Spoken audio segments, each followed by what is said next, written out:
Hello दोस्तों, आज के वीडियो में हम लोग एटॉमिक स्ट्रक्चर चैप्टर 2 के एक टॉपिक स्पेक्ट्रम के बारे में डिस्कस करने जा रहे हैं। ये वीडियो बहुत छोटा होने वाला है, जिसमें यदि आप पहले से स्पेक्ट्रम के कॉन्सेप्ट को पढ़ चुके हैं तो इसमें आप उसका रिकैप या रिवीजन आसानी से कर सकते हैं।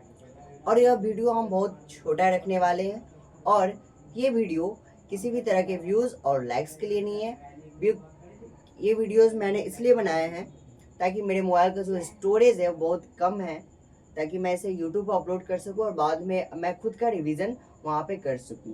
तो चलिए स्टार्ट करते हैं, स्पेक्ट्रम होता क्या है। तो जैसा कि हम लोग क्लास 10th में से ही पढ़ चुके हैं कि जब एक लाइट, व्हाइट लाइट को क्या करते हैं, उसको एक प्रिज्म से पास करते हैं। व्हाइट लाइट को प्रिज्म से पास करते हैं तो व्हाइट लाइट जो होता है 7 कलर में स्प्लिट हो जाता है। कितने कलर में? 7 कलर में स्प्लिट हो जाता है। और वो हम लोग जानते हैं क्या होता है, विबग्योर होता है, VIBGYOR, विबग्योर होता है। अब ये व्हाइट लाइट इतने कलर में स्प्लिट क्यों होता है? तो व्हाइट लाइट में हम लोग जानते हैं कि बहुत सारे कलर्स होते हैं जिनका अपना अलग अलग फ्रिक्वेंसी होता है, अलग अलग वेवलेंथ होता है। तो जब ये प्रिज्म से क्या करता है, ये व्हाइट लाइट जब प्रिज्म से पास करता है तो जिस लाइट की जो वेवलेंथ कम है वो सबसे ज़्यादा बेंड करेगा, जैसे कि वायलेट। और जिस लाइट की वेवलेंथ ज़्यादा है वो सबसे कम बेंड करेगा, जैसे कि हमारा रेड। तो ये डिस्पर्सन ऑफ लाइट कहलाता है, यानी कि लाइट का अलग अलग कलर में स्प्लिट होना। और ये जितना कलर बैंड बना है, series of colour bands, is called spectrum. इसी को क्या कहते हैं हम लोग? स्पेक्ट्रम कहते हैं। ये तो हो गया लाइट के केस में जो जनरली केस होता है। बट ये स्पेक्ट्रम जो होता है, एटम का भी स्पेक्ट्रम होता है, वो लोग हम लोग अभी पढ़ेंगे। इससे पहले हम लोग जान लेते हैं कि स्पेक्ट्रम का 2 टाइप होता है। स्पेक्ट्रम का 2 टाइप होता है, जिसमें पहला हमारा आता है कंटिन्यूअस स्पेक्ट्रम। कंटिन्यूअस, एक होता है line spectrum.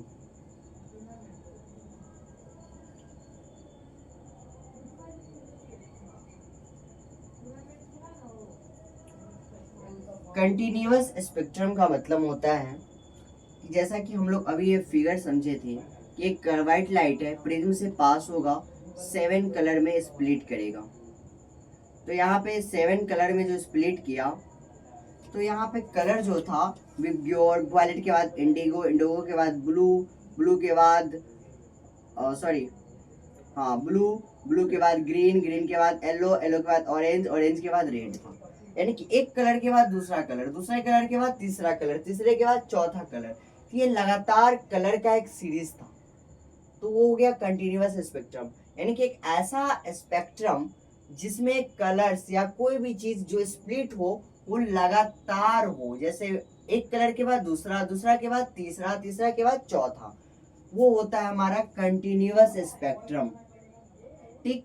But in line spectrum में क्या होता है, जो स्प्लिट जो किया रहता है या जो हमारा सीरीज बनता है कलर का, कलर लाइंस का, वो क्या होता है, सेपरेट होता है डार्क लाइन के द्वारा। यानी कि पहले कलर लाइन होगा, फिर डार्क होगा, फिर कलर होगा, फिर डार्क होगा, तो वो हमारा लाइन स्पेक्ट्रम कहलाता है। क्या कहलाता है वो?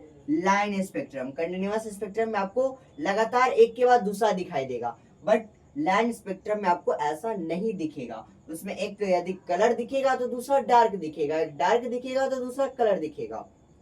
ठीक। बट कंटिन्यूअस में क्या होता है, कलर ही आपको दिखेगा, एक कलर के बाद दूसरा कलर, दूसरा के बाद तीसरा कलर, ऐसा दिखेगा।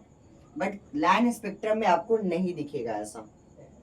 ठीक। तो कंटिन्यूअस स्पेक्ट्रम, लाइन स्पेक्ट्रम, ये दोनों चीजें आप लोग समझ गए होंगे। ठीक।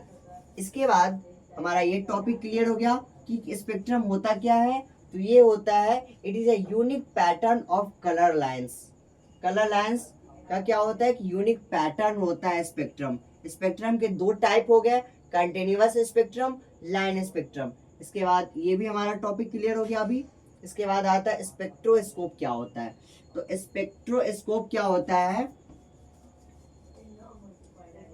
Spectroscope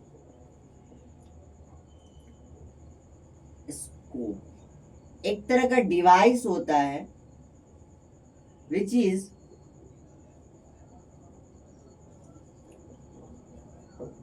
used for study spectra, यानी कि स्पेक्ट्रम की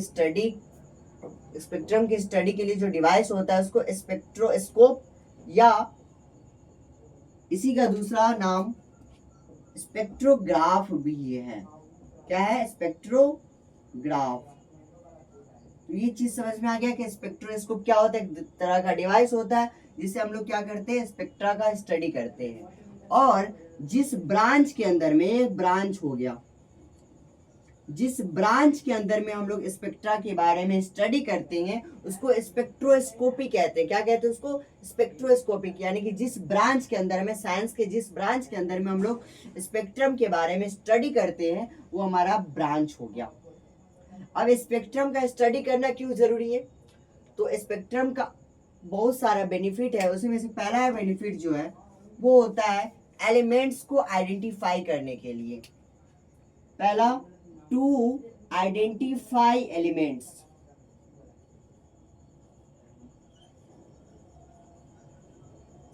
टू आइडेंटिफाई एलिमेंट्स। उसके बाद टू सर्च न्यू एलिमेंट्स, नए एलिमेंट्स की खोज के लिए।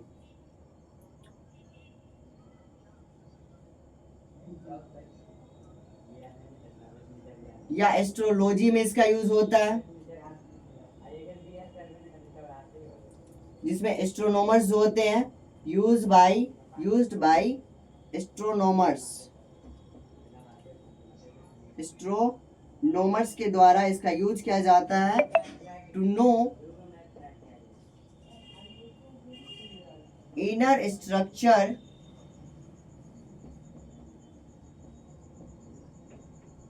Of celestial bodies,